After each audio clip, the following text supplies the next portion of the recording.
일단 제가 모건 깁스 화이트 재계약 타임라인에 대해서 한번 정리를 해드릴 건데, 왜냐면 이게 토트넘이 그 몇 주 전에 6천만 파운드를 지불하면서 엄청난 선수를 한 명 더 영입하려고 했잖아요. 그 선수가 이제 노팅엄에서 뛰고 있는 모건 깁스 화이트인데, 노팅엄이 갑작스럽게 강하게 반발하면서 이 거래가 중단이 되었어요. 그리고 지금 이제 재계약이 발표가 되긴 했지만 거의 이 이적 사가에 대해서는 메디컬 테스트를 앞두고 있다는 소식이 뜨긴 했는데, 그것 치고 15일 동안 이어졌단 말이죠. 정말 오랜 시간 동안 이어졌어요. 그리고 이제 노팅엄에서 프리시즌이 진행되고 있는 동안 이런 오피셜이 뜨기 전에도 계속 팀 훈련을 잘 참여하고 있었고, 화이트는 꾸준히 프리시즌에서도 출전을 하고 있었죠. 그래서 토트넘은 쿠두스를 5,500만 파운드에 영입한 데 이어서 이제 잉글랜드 국가대표 소속인 이 화이트까지 6천만 파운드에 잘 영입해야지 하고 지불을 하려고 했는데, 갑자기 막힌 상황이라 지금 토트넘은 이 깁스 화이트 이후에 어떠한 뚜렷한 이적설도 나오지 않고 있는 상황이죠. 그래서 토마스 프랭크 입장에서도 되게 비상이 걸린 상황이고, 토트넘 입장에서만 봤을 때는 모든 게 갑작스럽게 다른 방향으로 흘러나가고 있고, 토트넘은 새로운 미드필더를 찾아야 되는 상황이죠. 그리고 이제 어떤 타임라인이 있었는지 하루하루 나와 있는 정리된 거에 대해서 살펴보겠습니다. 그래서 7월 10일에 프랭크 감독이 공식적으로 깁스 화이트를 영입하는 것을 원했으며, 토트넘도 영입 과정을 되게 조용히 빠르게 이루려고 노력을 했단 말이에요. 근데 이거는 완전 예상 밖이었죠. 왜냐면 비르츠가 한참 어디 팀으로 갈지 몰랐을 때 맨시티도 비르츠를 영입하고 싶어 했단 말이죠. 근데 그때 레버쿠젠이 요구하는 이적료 자체가 너무 높으면서 맨시티는 빠르게 발을 뺐고, 그리고 다음 타겟으로 깁스 화이트로 돌렸습니다. 그때까지만 해도 이제 깁스 화이트의 계약 기간은 2년 남아있는 상황이었는데, 바이아웃에 대해서 제대로 알려지지 않았기 때문에 맨시티는 되게 높은 금액으로 영입을 시도하려고 했어요. 근데 노팅엄이 요구하는 금액이 또 높아 보이니까 맨시티는 빠르게 또 다른 선수 레인더러스나 쉐르키로 시선을 돌린 거겠죠. 근데 토트넘은 7월 10일 목요일에 깁스 화이트 영입을 시도했고, 당일 저녁 무렵에는 협상이 꽤 이미 진전된 상태처럼 여겨졌다고 해요. 그리고 오후가 지나면서 6천만 파운드의 바이아웃 조항이 있다는 소식이 전해졌고, 이것이 향후 사태의 핵심 쟁점이 되었습니다. 깁스 화이트는 다음날 토트넘에서 메디컬 테스트를 받을 예정이었지만 결국 이루어지지 않았죠. 그리고 7월 11일 메디컬 테스트가 이루어지지 않았던 이유는 전날 깁스 화이트 선수 본인과 그의 대리인에게 노팅엄 팀과 구단주 에반겔로스가 이 상황에 대해 엄청나게 분노하고 있다는 사실이 명확하게 전달되었기 때문인데요. 왜냐면 이미 엘랑가가 뉴캐슬로 거액의 이적료로 떠나게 되었잖아요. 그래서 노팅엄도 다음 시즌에도 지난 시즌처럼 정말 좋은 성적을 내고 싶었던 상황이기 때문에 올 여름에 또 다른 핵심 선수를 매각할 생각이 전혀 없었던 상황입니다. 그래서 풋볼 런던 보도에 따르면 깁스 화이트는 그날 노팅엄을 떠나지 않았으며, 새롭게 벌어진 상황이 어떻게 정리될지는 그냥 기다리고 있는 상황이었어요. 노팅엄은 단지 불법적인 접촉이 있었을 뿐만 아니라, 이건 사전 접촉을 말하는 거겠죠. 그리고 이 바이아웃인 6천만 파운드는 기밀로 유지돼야 되는 상황이었는데, 어떻게 토트넘이 이 바이아웃 이적료에 대해서 바로 지불할 수 있었는지, 이 수치를 어떻게 바로 이적료로 포함시킬 수 있었는지에 대해서 문제를 제기하고 주장을 했었던 것이겠죠. 이에 따라 노팅엄은 토트넘과의 연락에 대해서 완전히 단절시켰고, 토트넘은 거래를 계속해서 추진하려는 의도가 있긴 했는데, 노팅엄은 법적 조치와 프리미어리그에 대한 정식 제소를 고려하면서 이 이적을 최대한 지연시키려고 하고 있는 상황이었습니다. 그래서 양 구단은 모두 이때까지만 해도 공식적으로 이 이적 과정에 대해서는 논평을 하지 않았으며, 프리미어리그 역시 풋볼 런던 이 언론사가 제소한 것에 대해서 여부를 문의했지만 언급을 거부했고요. 그리고 이제 7월 13일 소식이죠. 깁스 화이트는 노팅엄의 프리시즌 명단에 포함되진 않았지만 이것은 토트넘 이적설과는 무관한 상황이었다고 해요. 그리고 현재 상황과 무관하게 지난달 국가대표팀에 소집되었던 선수들 중 한 명이었으며 다음 주에 팀에 복귀할 예정이었다고 해요. 그래 이때까지만 해도 뭐 딱히 새로운 소식은 없었죠. 그리고 7월 14일에 깁스 화이트는 예정대로 월요일 아침 프리시즌 훈련을 위해 훈련장에 복귀를 했고, 노팅엄 포레스트는 그의 모습을 SNS에 올리면서 잔류를 약간 암시하는 듯한 이런 소스를 내뿜기도 했어요. 그리고 주말이 지난 시점에서 노팅엄은 토트넘의 깁스 화이트 접근 방식에 대해 프리미어리그의 법적 이의를 제기한 것으로 전해졌으며, 이에 따라서 프리미어리그도 이거에 대해서 확실하게 조사를 해야 되는 상황이었죠. 그리고 7월 15일에 노팅엄은 이때까지만 해도 공식적으로 이의를 제기하지 않았어요. 7월 24일에 법적 의의를 제기할 것이다. 그리고 프리미어 리그는 이거에 대해서 만약에 노팅엄이 정식적으로 이 제기를 한다면 다시 한번 이거를 검토해야 될 것이다 라고 소스를 전했는데 7월 15일에 공식적으로 이 일을 제기한 것은 아니라고 알려졌습니다. 그래서 이 문제는 양 구단 법적 문제로 전환될 가능성이 되게 높아졌어요. 프리미어 리그가 아니라 서로 법적인 문제가 되는 것으로 보여졌죠. 그래서 SNS 상으로는 깁스 화이트가 훈련에 불참했다는 추측이 있긴 했지만 훈련에 정상적으로 참여를 했고요. 그리고 노팅엄은 그를 최고 연봉자 중 한 명으로 만들고자 수개월 동안 새로운 계약을 위해서 제안을 했지만 깁스 화이트는 잔여 계약 기간이 2년 남은 상황에서 새로운 협상에 대해서는 관심이 아예 없었어요. 그렇기 때문에 많은 이들이 이적이 결국 이루어질 거라고 예상을 했죠. 뭐 온스테인이랑 로마노 혹은 공신력이 높은 소스들 뭐 스카이 스포츠 BBC도 결국 이런 법적 공방이 지속될 건 맞지만 토트넘이 결국 바이아웃을 지불하게 된다면 결국 이적은 성사될 것이다. 이런 식으로 소스를 많이 흘렸습니다. 하지만 노팅엄은 이때까지만 해도 나포세일 입장을 계속해서 분명히 밝혔으며 현재로서 이 7월 15일까지만 해도 양 구단 간 소통은 없고 오직 법적 절차만 진행되고 있었다고 합니다. 그래서 오늘 밝혀진 이 재계약 소스에 더 놀랄 수밖에 없었던 이유는 수개월 동안 새로운 계약을 제시해왔지만 선수 본인 자체가 계속해서 거절을 해왔기 때문에 갑작스럽게 하루 만에 어떠한 소스 없이 재계약 오피셜이 뜬 거에 대해서 놀랄 수밖에 없었죠. 그래서 이제 7월 16일 소식을 보면 토트넘 감독인 프랭크 감독이 이제 토트넘 감독으로서 첫 기자회견을 가졌고 곧바로 깁스 화이트 관련 질문을 받았다고 하는데요. 프랭크는 이 질문에 대해서 나는 내 선수가 아닌 선수에 대해서는 말하지 않을 것이다. 예외는 2명뿐인데 호날두와 메시고 일단 이 선수들도 언급할 필요가 없을 뿐더러 나머지는 그냥 내 팀 선수에 대해서만 말하겠다라고 밝혔어요. 그러면서도 새 영입을 원한다는 점에 대해서는 명확하게 인정을 했습니다. 모든 대회에서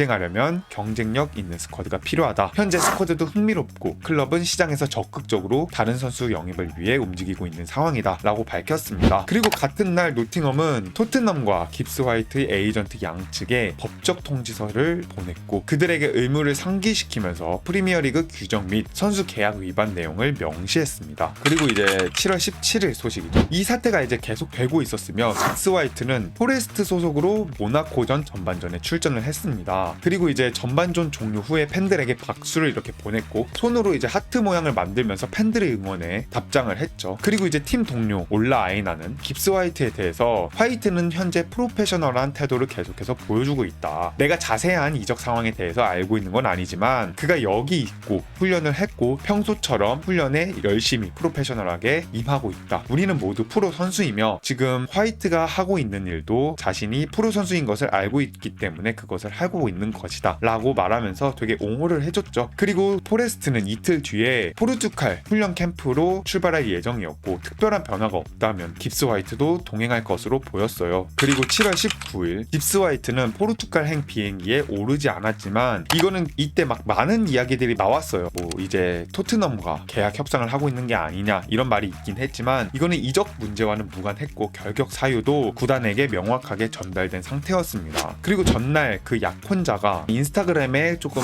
안 좋은 상황인 것을 밝히면서 스트레스와 어려움을 겪고 있다는 것을 토로하면서 뭐 이거와 관련된 것으로 빠졌겠지 하고 이런 이적설에 대해서는 잠깐 수그라들었죠. 그리고 노팅엄은 깁스 화이트가 주중에 캠프에 합류할 것으로 예상하고 있었고 토트넘 이적 관련 상황은 변화가 없는 상태였다고 확신을 하고 있는 상황이었고요. 그리고 7월 23일에 깁스 화이트는 저녁 포르투갈로 출국을 했고 다음날 누누 감독 및 팀 동료들과 함께 훈련을 했습니다. 그리고 화이트는 여전히 토트넘 이적을 원하고 있었고 23일까지만 해도 이전에 구단과 이야기도 나눈 바 있죠. 그러나 노팅엄 내부에 따르면 일단 아직까지도 화이트는 매우 모범적으로 훈련에 임하고 있었다고 해요. 이제 24일 소식으로 넘어가 보냐면 깁스 화이트는 이적 소동 이후 처음으로 SNS 게시물을 올렸지만 이 이적 소동과는 무관한 내용이었습니다. 왜냐면 일단 자신이 찍은 광고 영상을 올렸으며 그리고 이 게시물에는 어쩔 수 없이 이적설에 대해서 많은 질문을 받을 수밖에 없었겠죠. 하지만 이때까지만 하더라도 그냥 선수는 토트넘 이적을 원하고 있었고 그리고 어떠한 소스도 밝힌 바는 없습니다. 그리고 이제 바로 전날 7월 26일 소식이죠. 화이트는 토요일 저녁 포르투갈에서 열리는 풀럼과의 프리시즌 경기에 또 한번 출전할 예정인데 이때까지만 해도 그가 출전을 하는지 부상을 피할 수 있는지 이런 거에 대해서 이목을 끌고 있었고 토트넘이 이 이적을 밀어붙일지에 대해서는 구체적으로 알 수가 없는 상황이었습니다. 그래서 만약에 깁스 화이트가 이적하게 된다면 포레스트는 그가 맨시티로 가기 가기를 더 선호한다는 것으로 알려져 있었는데, 하지만 맨시티가 다른 선수들을 많이 영입한 상황에서 깁스 화이트한테 여전히 관심을 가지고 있었는지는 미지수예요. 그래서 토트넘이 오히려 더 큰 금액을 제시하면서 법적 문제를 피할 수도 있는 상황이었고, 혹은 자신들의 방식에 문제가 없었다고 보고 기존 계획대로 밀어붙일 수도 있는 상황이었고요. 근데 문제가 지금 7월 27일에 갑자기 디 애슬레틱,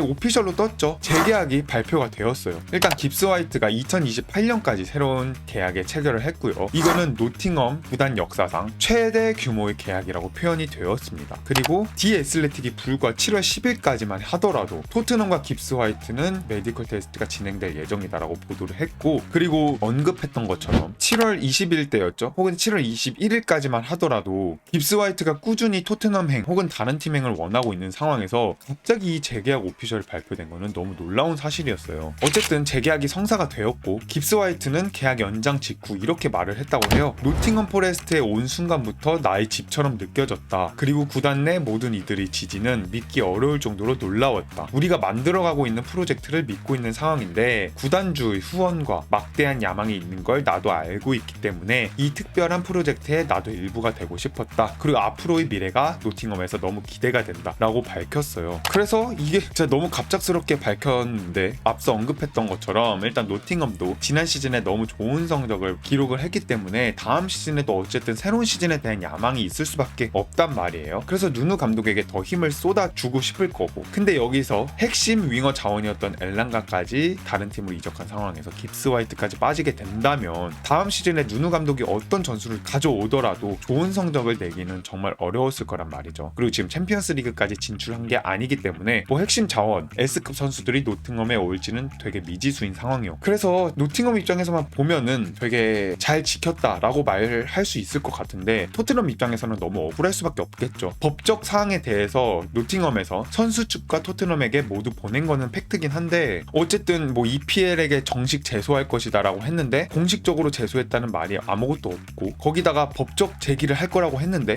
이게 얼만큼 법적으로 딥하게 태클을 걸었는지도 알려진 바가 아무것도 없고요. 그래서 좀 조심스럽게 추측을 하면은 토트넘이 이거를 알고 6천만 파운드를 릴리스 조항을 지불한 거일 수도 있겠지만, 토트넘도 진짜 아무것도 모르고 지불한 거일 수도 있거든요. 근데 이거에 대해서 그냥 문제 제기를 하고 싶기 때문에 복잡하고 구체적인 어려운 상황을 만든 게 아닐까, 이런 확률도 분명히 있다고 생각을 해요. 그래서 어쨌든 노팅엄에 깁스 화이트는 남게 되었고, 다음 시즌에도 또 좋은 활약을 보여줬으면 좋겠네요. 그래서 메디컬 테스트까지 갔었던, 확정이 되었던 이 이적 사가가 결국 끝이 났고, 결국 노팅엄의 승리로 끝이 나게 되었습니다. 오늘 영상에서는 깁스 화이트의 이적 사가에 대해서 좀 길게, 재계약 과정에 대해서 좀 길게 설명을 드렸는데, 이렇게 끝까지 시청해주신 분들 너무 감사합니다.